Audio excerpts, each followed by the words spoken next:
రంగు రంగు వస్త్రాలు, మురికి గుడ్డల మనసులు, మెరిసిపోతున్న ఇళ్ళు, మాసిపోయాయి హృదయాలు.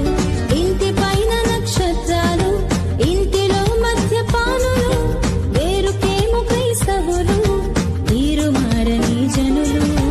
ఇంటికి రంగులు కాదు, వంటికి హంగులు కాదు, అల్లరి ఆటలు కాదు, రాగుబోతు విందులు కాదు. ఇంటికి రంగులు కాదు, వంటికి హంగులు కాదు, అల్లరి ఆటలు కాదు, రాగుబోతు విందులు కాదు. మారు మనసు కలిగుండుటయే క్రిస్మస్, అపవిత్రతను విసర్జించుటే క్రిస్మస్. దైవ ప్రేమ కలిగుండుటయే క్రిస్మస్, ప్రభువు కొరకు జీవించుటయే నిజ క్రిస్మస్.